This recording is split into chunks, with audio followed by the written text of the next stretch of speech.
আলহামদুলিল্লাহি রাব্বিল আলামিন ওয়াসসালাতু ওয়াসসালামু আলা সাইয়্যিদিল আমবিয়াই ওয়াল মুরসালিন আম্মা বা'দ ফাআউযু বিল্লাহি মিনাশ শাইতানির রাজিম বিসমিল্লাহির রহমানির রহিম আসসালাতু ওয়াসসালামু আলাইকা ইয়া রাসূলুল্লাহ ওয়া আলা আলিকা ওয়া আসহাবিকা ইয়া হাবিবাল্লাহ আসসালাতু ওয়াসসালামু আলাইকা ইয়া নবিয়াল্লাহ ওয়া আলা আলিকা ওয়া আসহাবিকা ইয়া নূরাল্লাহ। মাদানী চ্যানেলের দর্শকবৃন্দ, আপনাদের সাথে উপস্থিত হয়েছি নতুন একটি অনুষ্ঠান নিয়ে, যার নাম হচ্ছে আসুন কল্যাণের দিকে। এই অনুষ্ঠানটি ইনশাআল্লাহুল করিম ধারাবাহিকভাবে আপনাদের কাছে উপস্থাপন করা হবে প্রতি সপ্তাহে। ইনশাআল্লাহুল করিম এই অনুষ্ঠানের বিষয় কী হবে আমরা পরবর্তীতে জানাবো ধাপে ধাপে। আসুন শুরুতেই আমরা ভালো কিছু নিয়ত করে নেই, কেননা রসুলে পাকের ফরমান নিয়াতুল মুকমিনী খৈরুম মিন আমালিহ, মুসলমানের নিয়ত তার আমল অপেক্ষা উত্তম। আসুন আমরাও নিয়ত করি যে আল্লাহ তাআলা এবং তার রসুল সাল্লাল্লাহু আলাইহি ওয়াসাল্লামের সন্তুষ্টি লাভের উদ্দেশ্যে শুরু থেকে শেষ অবধি আমরা এই অনুষ্ঠানটি দেখব। যা আলোচনা হবে তার উপর আমল করব এবং অপর ভাইয়ের নিকট পৌঁছে দেওয়ার চেষ্টা করব। দরুদে পাকের অসংখ্য অগণিত ফাজাইল ও বরকত কিতাব ও আহাদিসে তৈয়বার মধ্যে বর্ণনা করা হয়েছে। জামে সগীর নামক কিতাবের মধ্যে একটি হাদিসে পাক এভাবে এসেছে, প্রিয় নবী সাল্লাল্লাহু আলাইহি ওয়াসাল্লাম ইরশাদ করেন, তোমরা তোমাদের মজলিস সমূহকে আমার উপর দরুদে পাক পাঠ করার মাধ্যমে সজ্জিত করো, কেননা তোমাদের আমার উপর দরুদে পাক পাঠ করা কিয়ামতের দিন তোমাদের জন্য নূর হবে। সুবহানাল্লাহ। তো আমরা যদি চাই কিয়ামতের দিন নূর লাভ করতে, নূর পাওয়ার জন্য, তাহলে আমাদের উচিত যে বেশি থেকে বেশি পরিমাণে যাতে আমরা দরুদে পাক পাঠ করি। সাল্লু আলা হাবিব সাল্লাল্লাহু তাআলা আলা মুহাম্মদ সাল্লাল্লাহু তাআলা আলাইহি ওয়া আলিহি ওয়াসাল্লাম সালাতাও ওয়া সালামান আলাইকা সাইয়্যিদি ইয়া রাসূলুল্লাহ। দর্শক, আসুন কল্যাণের দিকে এই অনুষ্ঠানটি আমরা কেন নিয়ে এসেছি? আজকে দেখবেন বেশিরভাগ নওজোয়ান, যুবক বা শিক্ষার্থী বিভিন্ন গুনাহের দিকে ধাবিত হচ্ছে, বিভিন্ন অপকর্মের দিকে ধাবিত হচ্ছে। তো আমরা এই অনুষ্ঠানটি আনার মাধ্যমে তাদেরকে মেসেজ দিতে চাই যে আমাদেরকে কল্যাণের দিকে হাঁটতে হবে, এমন দিকে নয় যেদিকে হাঁটলে আমার আপনার দুনিয়া ও আখিরাত বরবাদ হয়ে যাবে। তো ইনশাআল্লাহুল করিম প্রত্যেকটি পর্বে আমরা এক একটি গুরুত্বপূর্ণ, খুবই গুরুত্বপূর্ণ, যেগুলো আজকে নওজোয়ান যারা আছে, যুবক যারা আছে, তাদের জন্য খুবই গুরুত্বপূর্ণ ভূমিকা রাখবে। ইনশাআল্লাহুল করিম আমরা কোরআন ও হাদিসের আলোকে সেই বিষয়গুলোর উপর আলোচনা করার চেষ্টা করব। আজকে আমরা বিষয় নিয়েছি মিউজিক কি রুহের খোরাক? জি হ্যাঁ, মিউজিক। আমরা সবাই জানি মিউজিক কি, গান, যেখানে অশ্লীল বাক্যলাপ দ্বারা তৃপ্তি মেটানো হয়, যেখানে রুহের খোরাক হিসেবে এটিকে নেওয়া হয়। আর আজকে বর্তমান যুব সমাজ যারা আছে, যুবক যারা আছে, তারা এর মাধ্যমে রুহের খোরাক নিয়ে থাকে। তো আসলেই কি গানের মধ্যেই রুহের খোরাক? সে সম্পর্কে আমরা শোনার চেষ্টা করব। প্রিয় ইসলামী ভাইরা, আলহামদুলিল্লাহ, আমাদের পূর্ববর্তী যারা বুজুর্গানে দ্বীন ছিলেন, যখন তারা কাউকে অসৎ কাজে লিপ্ত দেখে সহানুভূতিশীল মনে তার সংশোধনের জন্য সচেষ্ট হতেন, এই প্রসঙ্গে প্রসিদ্ধ সাহাবী হযরত আব্দুল্লাহ ইবনে মাসউদ রাদিয়াল্লাহু তাআলা আনহুর একক প্রচেষ্টার অনন্য ঘটনা আসুন আমরা আপনাদেরকে শোনাই। আর দেখুন কিভাবে তিনি একজন গায়ককে নিজের কারামতের দৃষ্টি দিয়ে নিজের সমসাময়িক যুগের মহান মুহাদ্দিস ও ইমাম বানিয়ে দিলেন। আসুন আমরা শুনি। হযরত আব্দুল্লাহ ইবনে মাসউদ রাদিয়াল্লাহু তাআলা আনহু একদিন কুফার নিকটবর্তী কোনো এলাকা দিয়ে যাচ্ছিলেন। একটি ঘরের পাশে জাজান নামক এক প্রসিদ্ধ গায়ক খুবই সুমধুর কণ্ঠে গান পরিবেশন করছিল, আর কিছু ভবঘুরে লোক মদের নেশায় মাতাল হয়ে গানের সুরে সুরে দুলছিল।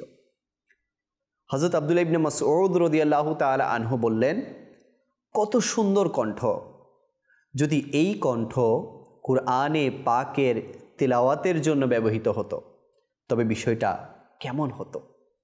এ কথা বলে নিজের চাদর মোবারক সে গায়কের মাথার উপর ঢেকে দিলেন আর সেখান থেকে চলে গেলেন। জাজান সে গায়ক মানুষকে জিজ্ঞাসা করল, এই ভদ্রলোক কে ছিলেন? লোকেরা বলল, তিনি প্রসিদ্ধ সাহাবী হযরত আব্দুল্লাহ ইবনে মাসউদ রাদিয়াল্লাহু তাআলা আনহু। জিজ্ঞাসা করল, তিনি কি বললেন? তো বলল, তিনি বললেন, কত সুন্দর কণ্ঠ, যদি এই কণ্ঠ কুরআনে পাকের তিলাওয়াতের কাজে ব্যবহৃত হতো তবে বিষয়টা অন্যরকম হতো। এ কথা শুনে তার ভাবাবেগ সৃষ্টি হয়ে গেল। সে গায়কের অন্তরের মধ্যে একটি চিন্তা এসে গেল। সে দাঁড়িয়ে গেল আর দাঁড়িয়ে সে তার বাদ্যযন্ত্র জোরে মাটিতে আছাড় মারল। বাদ্যযন্ত্র ভেঙে চুরমার হয়ে গেল। অতঃপর কাঁদতে কাঁদতে হযরত সৈয়দুনা আব্দুল্লাহ ইবনে মাসউদ রাদিয়াল্লাহু তাআলা আনহুর খিদমতে উপস্থিত হয়ে প্রথমে ওনার সাথে আলিঙ্গন করলেন, কাঁদতে লাগলেন। অতঃপর তিনি বললেন, যে ব্যক্তি আল্লাহ পাককে ভালোবাসলো আমি কেন তাকে ভালোবাসবো না। জাজান গান বাজনা থেকে তওবা করে হযরত আব্দুল্লাহ ইবনে মাসউদ রাদিয়াল্লাহু তাআলা আনহুর সাহচর্য গ্রহণ করে নিল এবং কুরআনে পাকের শিক্ষা অর্জন করলো। আর এত বেশি ইলমে দ্বীন অর্জন করলো যে সে গায়ক একসময় অনেক বড় ইমাম হয়ে গেল।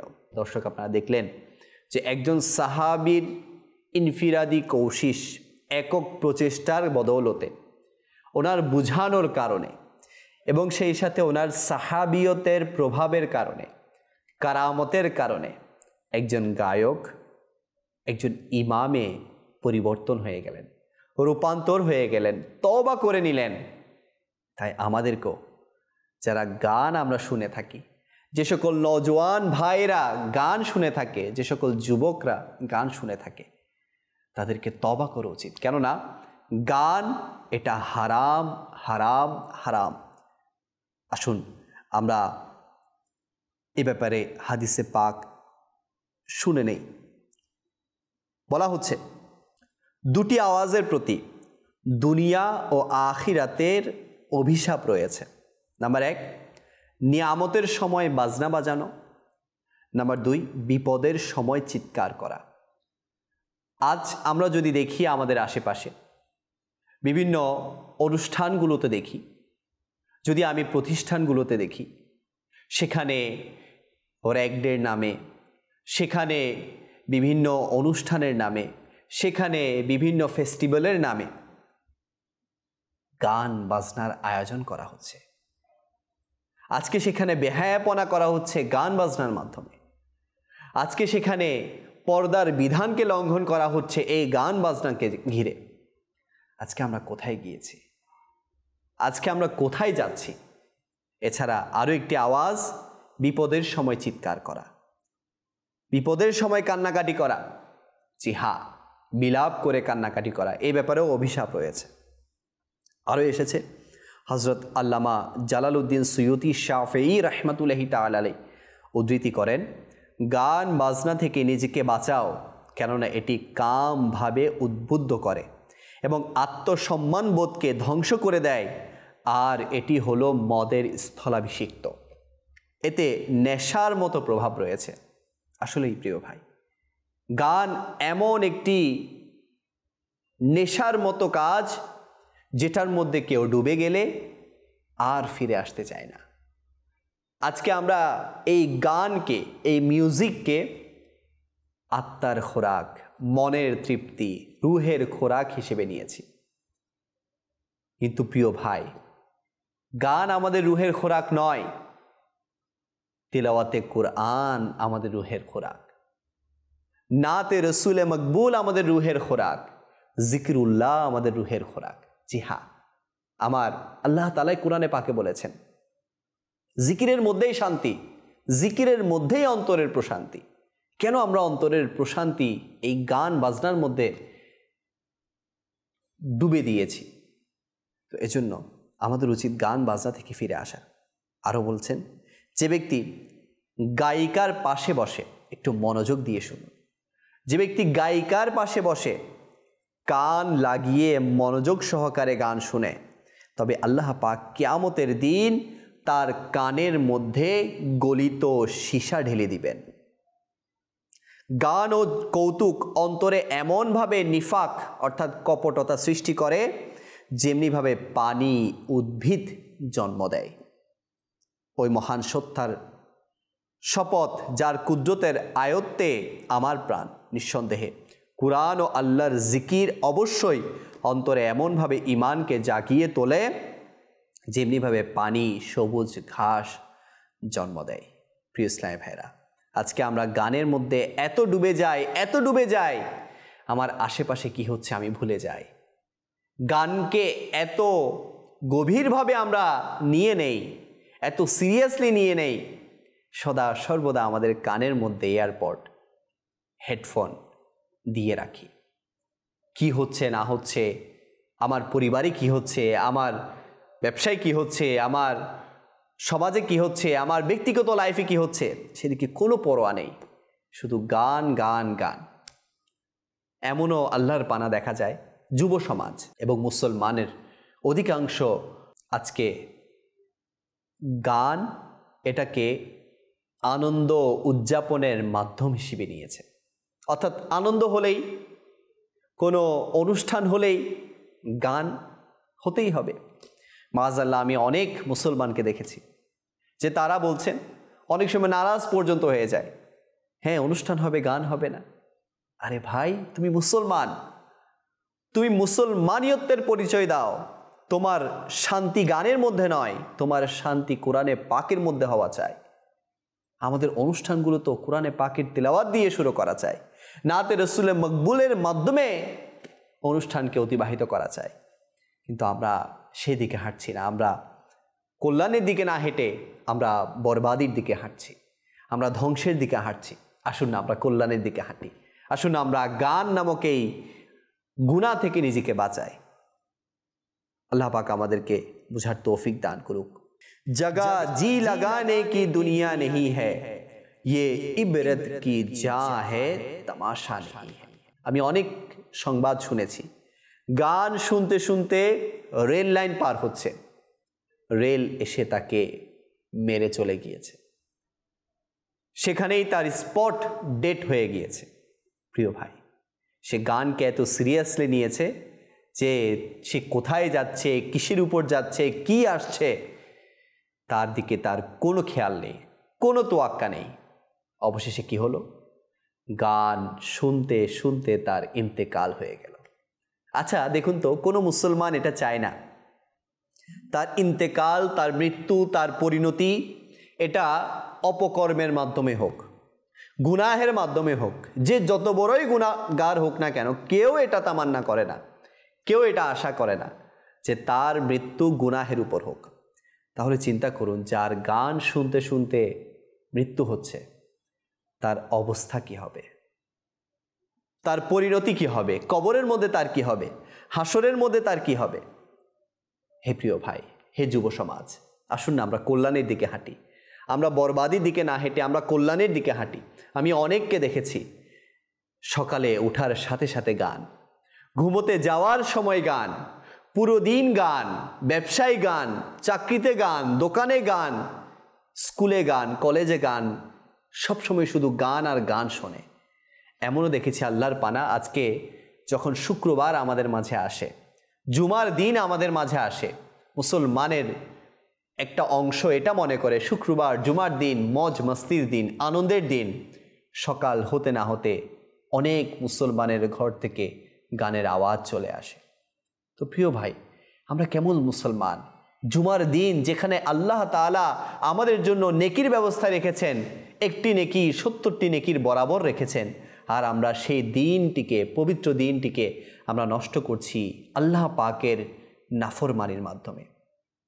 হে যুব সমাজ, আমরা তওবা করি, আসুন আমরা ফিরে আসি, আসুন আমরা কল্যাণের দিকে ফিরে আসি। এখন আল্লাহ পাক আমাদেরকে সুযোগ দিয়েছেন। হ্যাঁ, আমি আপনাকে বলছি, যারা এখন স্ক্রিনের সামনে বসে আছেন তাদেরকে বলছি, আসুন না আমরা তওবা করি, আসুন আমরা ফিরে আসি, আসুন আমরা কল্যাণের দিকে হাঁটি, আসুন আমরা আজকে থেকে গানকে বর্জন করি, নাতে রসুলে মকবুলকে আমরা গ্রহণ করি, আমরা আল্লাহ পাকের পাক কালামের তিলাওয়াতকে গ্রহণ করি, আমরা জিকিরকে গ্রহণ করি। আলহামদুলিল্লাহ, এটা রুহের এমন খোরাক দিবে আপনাকে যা আপনি কখনোই কল্পনা করতে পারবেন না। আমি আপনাকে বলছি, আপনি গান ছেড়ে যে গান এয়ারপোর্ট দিয়ে শুনছেন, আপনি সেই গানের পরিবর্তে প্লেলিস্টের মধ্যে নাতকে পরিবর্তন করুন, নাতকে নিয়ে আসুন, নাত শুনতে থাকুন, দেখবেন আপনার অন্তরের মধ্যে কেমন প্রভাব বিস্তার করে। আল্লাহ পাক আমাদের সবাইকে বুঝার তৌফিকে দান করুক, আমল করার তৌফিক দান করুক।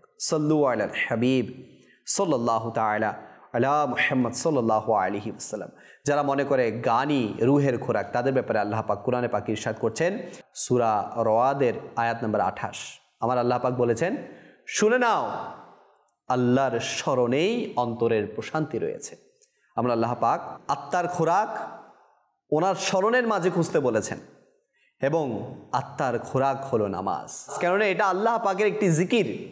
নামাজ পড়া এটা মানে আল্লাহ পাকের জিকির করা, আল্লাহ পাককে স্মরণ করা। তো এই জন্য আমরা গানের মধ্যে নিজের রুহের খোরাককে না খুঁজে নামাজের মধ্যে রুহের খোরাক খুঁজি, নামাজের মধ্যে দাঁড়াই, নফল নামাজ এগুলো পড়ে পড়ে নিজের অন্তরের প্রশান্তিকে খুঁজি। আমি অনেক আল্লাহ পাকের বান্দাকে দেখেছি, বান্দিকে দেখেছি, যখনই কোনো পেরেশানিতে পড়ে, যখনই কোনো মুসিবতে পড়ে, যখনই কোনো অশান্তির মধ্যে থাকে, তারা নামাজে দাঁড়িয়ে যায়। আলহামদুলিল্লাহ, তাদের অন্তরের মধ্যে প্রশান্তি আসে। তো জিকির করুন, দরুদ পড়ুন, তিলাওয়াত করুন, নামাজ পড়ুন, অন্তরের মধ্যে প্রশান্তি আসবে। প্রিয় ইসলামী ভাইরা, গান এটা আল্লাহ পাকের নাফরমানিমূলক কাজ, গান এটা আল্লাহ পাকের নারাজিমূলক কাজ। তো এই কাজ থেকে আমাদেরকে ফেরত আসতে হবে, এই কাজ থেকে আমাদেরকে বিরত থাকতে হবে। আসুন আমি একটি ঘটনা শোনাই। এক ব্যক্তি ছোটবেলা থেকেই টিভিতে সিনেমা নাটক দেখার অভ্যাস তাকে নৃত্যের প্রতি, নাচের প্রতি আগ্রহী বানিয়ে দিল। এমনকি সে নৃত্য প্রতিযোগিতায় অংশগ্রহণ করল এবং পুরস্কারও অর্জন করল। যখন সে তার ছবি খবরের কাগজে দেখতে পেল, তখন পরিবার থেকে অনেক উৎসাহ পেল। তো সে আনন্দে আত্মহারা হয়ে গেল, আর নাচ শেখার জন্য নৃত্য একাডেমিতে ভর্তি হয়ে গেল। এই ঘৃণ্য আর্টে এত দক্ষতা অর্জন করলো যে সে একসময় নাচের প্রশিক্ষক হয়ে গেল, ট্রেনার হয়ে গেল।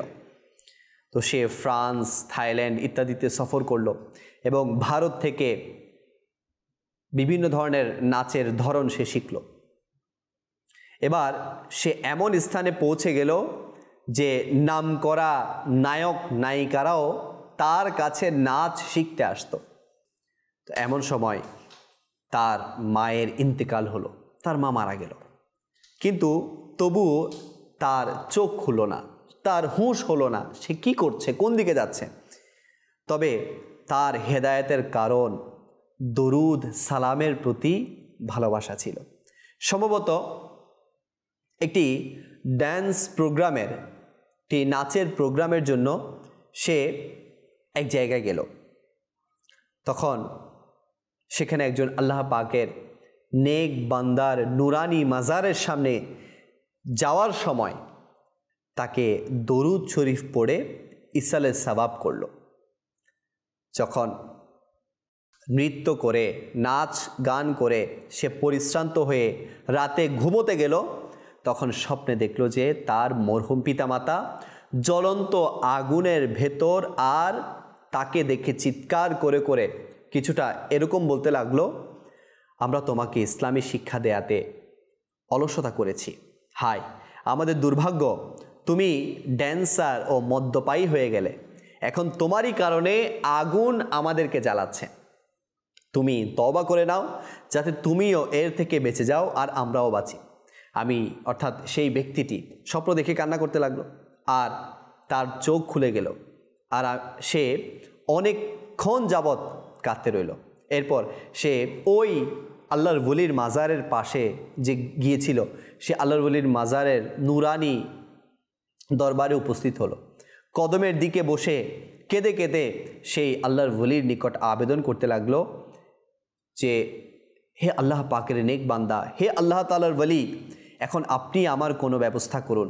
এর মধ্যে কেউ তার কাঁধের মধ্যে হাত রাখলো, মাথা তুলে সে দেখল সাদা পোশাক এবং মাথায় সবুজ পাগড়ি পরিহিত এক ভদ্রলোক, যে কিনা মিষ্টি ভাষায়, খুবই শ্রুতিমধুর ভাষায় বলছিল, হে বৎস, মৃত্যু যে কোনো সময় আসতে পারে, দ্রুত গুনাহ থেকে তওবা করে নাও। সে জিজ্ঞাসা করলো, আমি কোথায় যাব? মুচকি হেসে বলতে লাগলেন, তুমি অমুক স্থানে চলে যাও। একথা বলেই হঠাৎ তার দৃষ্টি থেকে অদৃশ্য হয়ে গেল। এটা আমার জাগ্রত অবস্থার ঘটনা। এরপর সে ওই স্থানে পৌঁছলো আর দাওয়াত ইসলামীর একজন মুবাল্লিগ ইসলামী ভাইয়ের সাথে তার সাক্ষাৎ হলো। তখন তার ইনফিরাদি কোশিশের বরকতে ওই যুবক সুন্নত প্রশিক্ষণের মাদিনী কাফেলায় আশিকানে রসুলের সাথে সফর করলো। যখন আমিরে কাফেলা শিক্ষা শিখানোর হালকায় গোসলের পদ্ধতি শিখাচ্ছিল, তখন তার কলিজাটা যেন উতলে বের হয়ে আসতে চাইছিল যে, হে আল্লাহ পাক, আমি তো নাপাক অবস্থায় রয়েছি। দ্রুত মসজিদের বাইরে সে চলে গেল এবং তখনই গোসল করে নিল। মাদিনী কাফেলায় শিখানো নিয়ম অনুযায়ী সে রাতে সালাতুত তওবার নামাজ পড়ে ঘুমিয়ে গেল। এরপর স্বপ্নে দেখল তার মরহুমা আম্মা চাঁদের মতো উজ্জ্বল চেহারা নিয়ে মসজিদে নববী শরীফে নামাজ আদায় করছেন। সালাম ফেরানোর পর তার মা তাকে জড়িয়ে ধরল, তো সে কাঁদতে লাগলো। আম্মাজান বললেন, এখন আমি খুবই আনন্দিত, এসো নামাজ পড়ি। নামাজ শেষে সে আব্বাজানের ব্যাপারে জিজ্ঞাসা করলো। তখন তিনি একদিকে ইঙ্গিত করলেন, সে সেদিকে যেতে লাগলো। যেতে যেতে একটি অনেক বড় ময়দানে পৌঁছে গেল। মাঝখানে আয়নার একটি কক্ষ ছিল। অনেক লোক সেই কক্ষে যাওয়ার ব্যর্থ চেষ্টা করছিল। আলহামদুলিল্লাহ সে সহজেই ভেতরে প্রবেশ করলো।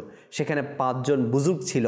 একজন বুজুর্গ যিনি মাঝখানে কিছুটা উঁচু জায়গায় অবস্থান করছিলেন, তার চেহারায় এত নূর ঝলমল করছিল, তাকানোই যাচ্ছিল না। সেই যুবক সে বুজুর্গের কাছে জিজ্ঞাসা করলেন, আমার আব্বাজান কোথায়? তখন একজন বুজুর্গ কক্ষের পেছনের অংশের দিকে ইঙ্গিত করলেন। সেখানে গেল। তখন শ্রদ্ধেয় আব্বাজান অন্ধকারে বসে অঝর নয়নে কাঁদছিলেন। সে কান্নার কারণ জিজ্ঞাসা করল।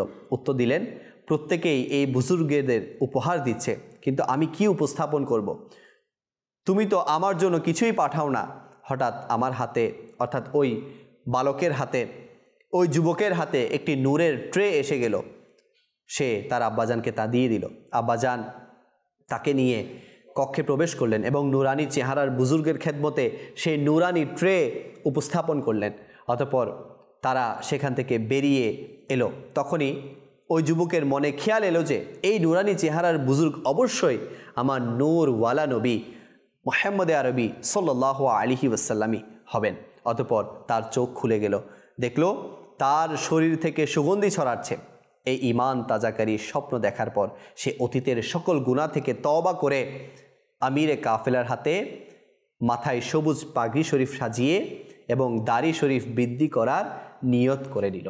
প্রিয় ইসলামী ভাইরা, সেই মাজার শরীফ যেটি ছিল, সেই মাজার শরীফ ছিল আমার হুজুর দাতা গঞ্জে বখশ রহমতুল্লাহি তাআলা আলাইহি। আর আমার হুজুর দাতা গঞ্জে বখশ রহমতুল্লাহি তাআলা আলাইহি যে স্থানে তাকে যেতে বলেছিল, সেই স্থানটি ছিল আমার আমির আহলে সুন্নতের যেই দরবার বাবুল মদিনা, বাবুল মদিনার মধ্যে তাকে যেতে বলেছিল। আলহামদুলিল্লাহ, দেখুন যে তার দরুদে পাকের প্রতি মহব্বত তাকে তার এই গুনাহ থেকে বাঁচিয়ে নিয়েছে। শুধু তাকে নয়, বরং তার মরহুমা আব্বা মাকেও জাহান্নামের আগুন থেকে বাঁচিয়ে নিয়েছে। তাই আমাদের উচিত যে রুহের খোরাক গানের মধ্যে, নাচের মধ্যে না খুঁজে, রুহের খোরাক দরুদের মধ্যে খোঁজা, রুহের খোরাক জিকিরের মধ্যে খোঁজা, রুহের খোরাক নামাজের মধ্যে খোঁজা। আসুন না আমরা আজকে থেকে তওবা করি। ইনশাআল্লাহুল করিম আমরা আর গান শুনবো না। হে যুব সমাজ, আমরা তওবা করি, আর গান শুনবো না। ইনশাআল্লাহ আমাদের প্লেলিস্টের মধ্যে আর গান থাকবে না।